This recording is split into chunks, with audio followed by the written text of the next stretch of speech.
as you are starting to look at your plates and you're thinking, "Ooh, how do I know if I have enough protein on this plate?" Approximately the size of your fist. So, for example, a chicken breast, size of your fist. Welcome to the Imperfectly Empowered podcast with DIY healthy lifestyle blogger, Ahna Fulmer. Empowering you to transform your life, one imperfect day at a time. Hello and welcome back to the Imperfectly Empowered podcast. I am your host, Ahna Fulmer. Today, we're chatting the truth about protein and weight loss. We're going to learn why protein is important, how much protein you should actually eat in a day, and the truth about how it has anything to do with losing weight, or more importantly, sustaining weight loss. You've heard me say it before. Protein is the nutritional key to unlocking sustainable fat loss. It is the macronutrient every single client of mine in the Faster Way discovers they are under eating. It is also the macronutrient that keeps my clients satiated during the morning hours before they break their fast. And it is the macronutrient that not only aids in fat loss, but more importantly, helps to sustain it.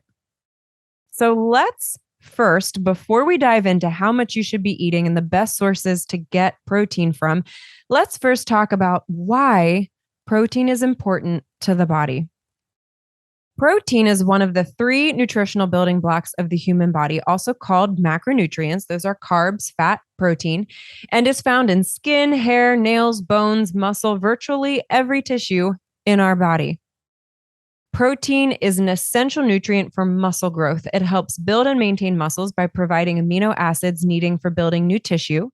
It also supports healthy bones, teeth, aids digestion, helps regulate blood sugar levels. I mentioned that it helps to build strong bones. Most people think of calcium and vitamin D when it comes to supporting bone health, but dietary protein is crucial in the prevention of osteoporosis and bone strength, as it makes up, hear this, it makes up approximately 50% of bone volume and about 33% of its mass. I mentioned that it supports healthy skin and hair. It helps maintain moisture levels in our bodies. Protein has endless roles in physiology and optimally thriving in our bodies. But what is protein? Don't worry, I'm not going to put you to sleep. Hang with me. This is actually important to understand, especially once we start talking about supplements, protein powders. We're going to address it in a way that you've probably never heard before. We're going to simplify it so that you can understand the why behind the what. Let's first chat. What is protein? The macronutrient protein, it is made up of 20 plus amino acid chains. We're just going to address 20. And these are the star players in all those important functions mentioned above, especially building muscle tissue and repairing cells. Of these 20 amino acids, the body self-produces 11, which means we need to get the other 9 amino acids from food sources. So this is dietary protein. The 11 amino acids that our body produces are referred to as non-essential. You've probably heard that before.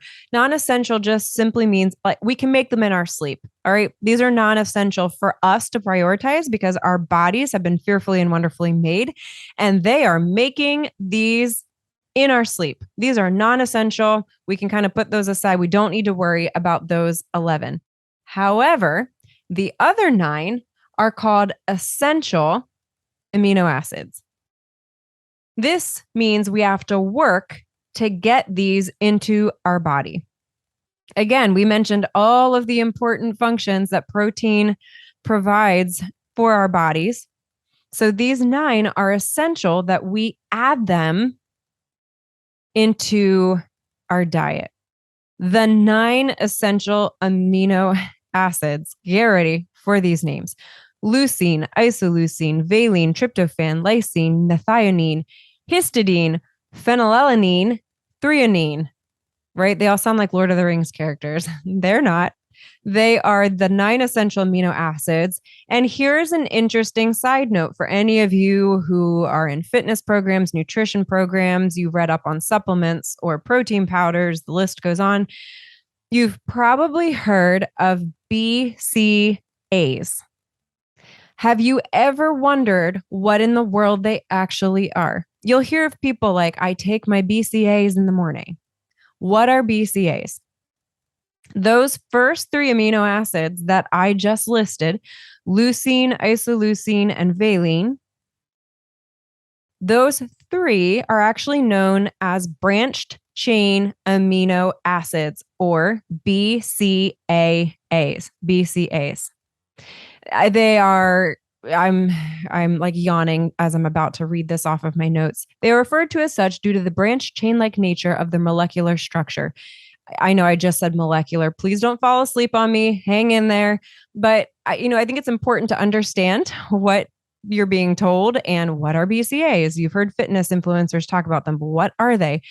So the reason that BCAAs are especially discussed in weightlifting or bodybuilding or for athletes is, of those 9 essential amino acids, they are sort of like the first string lineup, if you will. They play an especially heavy role in building muscle, improving endurance, regulating blood sugar, counteracting a stress hormone called cortisol. I've mentioned it before. So that's part of the reason that you'll hear people specifically taking BCAAs, especially if they're athletes or in that fitness world, because they do play a large role, especially in the muscle building process, which is ultimately the breakdown and then the repairing of cells to build muscle. This entire podcast, though, moving forward, I want you to understand that the protein that I'm talking about is these 9 essential amino acids, the protein that we are responsible to fuel our bodies with in order to optimally thrive. So when we talk about protein, I want you to be able to associate that we are talking about those 9 essential amino acids, which are the building blocks then of protein. So we talked about the 9 essential amino acids, but there are 2 types of protein then, based on whether or not all 9 of those essential amino acids are present. These are called complete proteins and incomplete proteins. And I shouldn't have to say this, but if some of you are like just super, super knowledgeable about this stuff, please understand that I am simplifying things. I am not taking a deep dive because nobody will listen. And I recognize that. So I'm trying to keep this simplified and understandable without causing overwhelm. I want this to actually be useful, not just informational. So understand that they are basically broken down into complete proteins, which contain all 9 of those essential amino acids, and incomplete proteins, which only have a few of them, not all 9, or even if they're just missing one of the 9, it is considered an incomplete protein. Complete proteins are primarily found in animal-based food sources, such as fish, chicken, turkey, eggs, dairy products, beef, etc. Right? I don't need to expand on that. Animal-based food sources. Incomplete proteins are generally found in plant-based food sources, such as nuts, grains, vegetables, beans, seeds, legumes, if you will, etc. So this begs a couple questions, right? If you synthesized what I just said, a question that would be very reasonable is then how do vegans and vegetarians get complete protein? Or does it really matter? Do you need complete proteins or do you just need a whole bunch of incomplete proteins? How many of these proteins do I need each day? How much protein ultimately should I be consuming in a day? What does any of this have to do with weight loss or fat loss in my world? Let's start with how much protein you should consume in a day and why this is essential to sustainable fat loss. All right. So, how much protein you should eat in a day? According to the USDA dietary guidelines for Americans, adults ages 19 and older should consume approximately 0.8 grams of protein per kilo. Now, 1 kilogram is 2.2 pounds, by the way, of body weight daily, or roughly, to break this down to terms we can understand and use, roughly 0.4 grams of protein per pound of body weight. This translates into approximately 56 grams of protein a day for a 150-pound adult. To convert that into another number, that is 11% of the recommended total calories a day if you are following the general recommendation of 2,000 calories a day guideline. That's 11%. Here's what is important to understand. Not everyone needs the exact same amount of protein every day. We cannot generalize this is how many grams you should eat a day across the board. Some people will require more than others. This is because different individuals have varying levels of muscle mass, which could require more or less protein based on what percentage of their total body weight is made up of lean tissue.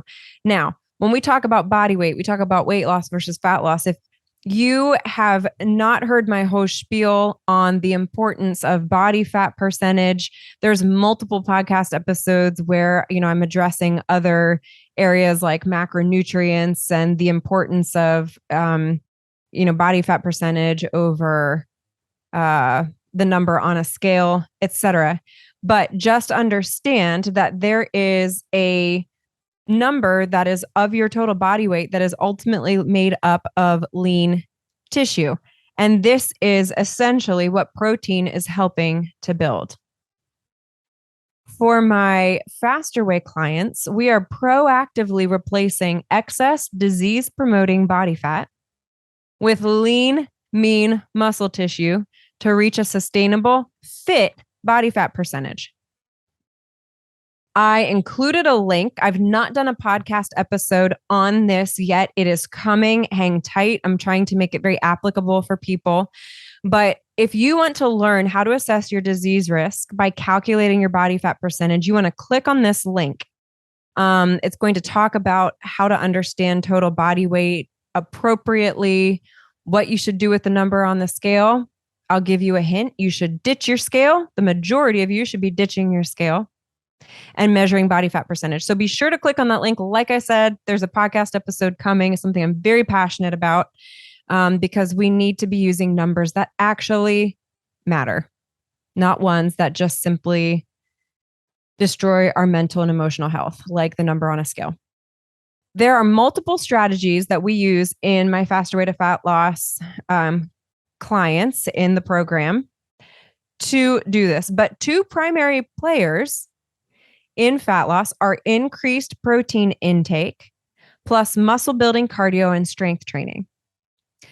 To give you an idea of this increased protein intake, my clients set their protein intake to 25% of their daily caloric requirements. If you missed it, the general recommendation that I gave above for the average, say, male who's 150 pounds is 11%. Ours is 25%. And this is not unique to my program. This would be a fairly common percentage. I am willing to bet my favorite pair of stiletto heels that you are under eating protein. And I love my heels. So this begs the question, is the easy answer to all of this to simply eat more protein? Well, unfortunately, the truth about protein and weight loss is not a straightforward one. Simply increasing your protein intake is not enough. It's not enough. One, you must be utilizing these essential amino acids to your body's benefit. If you simply say, I'm going to eat more protein, because this is all, we always have these fads that go around without actual explanation of the why behind the what or the how behind the why. The reality is you see all of these associations: eat more protein, improve weight loss. But here is the thing. If you simply increase your protein intake without increasing your body's demand for said protein with strength building cardio, strength building exercise, then you have effectively managed to add 4 calories per gram of protein to your overall daily intake without optimally using it. I am not all about calorie counting. You guys have heard me talk about the power of macronutrients, power of tracking macros. However, I made clear that is a podcast episode that I did, by the way. Check out macros, tracking macros versus counting calories. But you still need to understand that the foundational principle of calories in, calories out, that is still foundational. Meaning there does still, to some degree,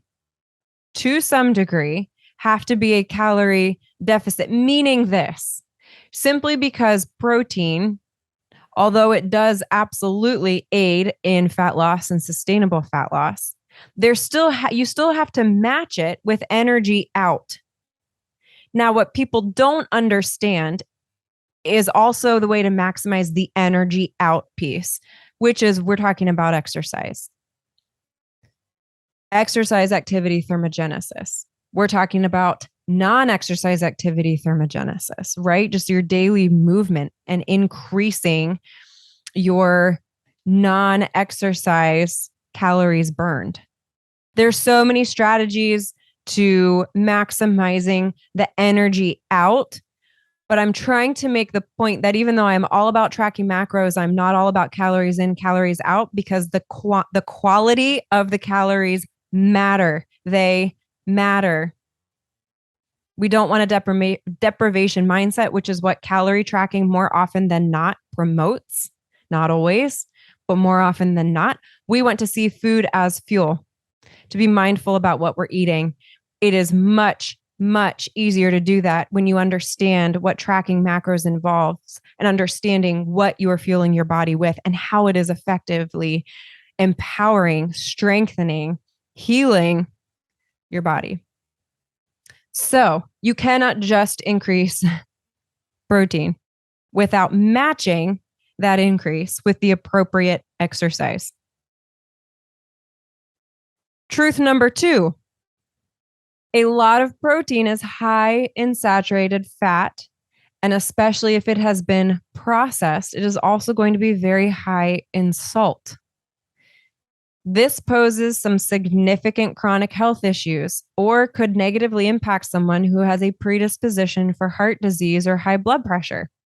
I would be a perfect example of this, even though I am a very fit body fat percentage. Heart disease, high cholesterol is a very real issue in my history as well as in my genes. I don't have it yet, but it is a risk factor. Know your risk factors.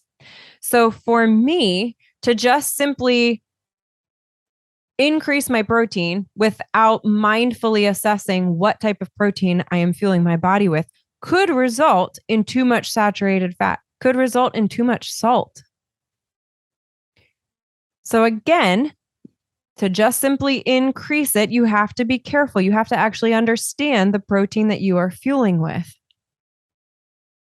3, if the protein is increased, it needs to be consumed throughout the day. Due to a process called protein synthesis, our bodies can only use approximately 25 to 35 grams of protein in one sitting. One sitting being defined as roughly 2 hours to be able to actually use that protein, digest it, metabolize it, etc. Create its availability to the body. So to translate this into muscle building dialogue, because again, the goal is to increase protein intake with the right protein match it with effective strength building exercises because we want to replace disease inducing fat with lean muscle tissue. That's the goal here. But if we're increasing our protein intake, men especially, because, men's protein intake can actually be quite high. If you are packing in 60 grams of protein at dinner time, physiologically speaking, your body might see 35 of those grams in that sitting. Your body will only use 25 to 35 grams of bioavailable protein for skeletal muscle synthesis or muscle building per meal. So realistically, you want to consume approximately 30 grams per meal. This could be a protein shake in between lunch and dinner that has about 30 grams in it. Dinner should have 30 to 35 grams. When you break your fast in the morning, we practice intermittent fasting in my program. My husband and I have done it for 5 years. Big fan of 16/8 intermittent fasting. But the bottom line is when I break my fast, I try to be intentional about incorporating anywhere from 20 to 30 grams of protein because I want to spread it out in chunks over the day to make sure that I am benefiting from the bioavailability of that protein. However, this leads us to point number 4. I warned you this was not straightforward. Not all protein sources have the same bioavailability. The simple explanation of bioavailability is the percentage of amino acids the body can use after the protein source has been digested. This is a whole nother podcast episode that is coming where we talk about the best food sources for bioavailable protein. But the reality is this, not all protein is created equal. Some protein sources have a higher bioavailability than others. And I'll give you just a little tidbit. Animal-based protein sources have a higher bioavailability of protein than plant-based. So how then do we get our protein if we're living a plant-based diet? I am not, by the way. I am a #meatitarian. I love myself some meat. But this is a very real issue. And there's nothing wrong with a plant-based diet, but it means you have to be a little bit more intentional. We will talk about that. In the meantime, I want to give you a little tip as you are starting to look at your plates and you're thinking, how do I know if I have enough protein on this plate? Approximately the size of your fist. So if you make a fist, there should be enough protein the size of your fist. So for example, a chicken breast, size of your fist, a pork chop, size of your fist. The list goes on. Really, really simple way. If you're looking at your plate and you're wondering if you have enough protein, there should be at least enough protein that would be equivalent to the size of your fist. Food was meant to be enjoyed, but we need to learn to be mindful consumers of how we are fueling our bodies. We want to avoid, prevent, eliminate mindless eating so that we can actually think less about food and enjoy it more. Less stress. If you would like to learn a sustainable way of living fit, where food is leveraged as fuel to prevent disease, to strengthen your body, to lose fat fast, I'd love to have you join my next round of the Faster Way to Fat Loss. It is a virtual 6-week fitness and nutrition program. You can click on the link in the show notes to see when the next round starts. I would love to have you. Stay tuned. If this is like the tip of the iceberg, there's a whole lot more to come. There's a whole lot more under the water that we're going to unpack. Stay tuned for more on protein, including a food list of the best dietary protein sources. Again, we're going to tap into that concept of bioavailability. We're going to chat supplements and protein powders, which is actually the best, especially when you want to pursue all natural ingredients. Good luck navigating the world of protein powders and trying to stay all natural. I would know. I've done it for many years. Don't worry. I'll make it simple for you. And lots of delicious protein shake recipes to help you reach your goals. I will see you here next time. Hey guys, Ahna here. If you found this video helpful, then you do not want to miss this video right here beside me on the screen. Click on it. I know you're going to enjoy it. You guys remember, you cannot be redefined, only redeveloped, one imperfect day at a time. Your story matters, and you are loved.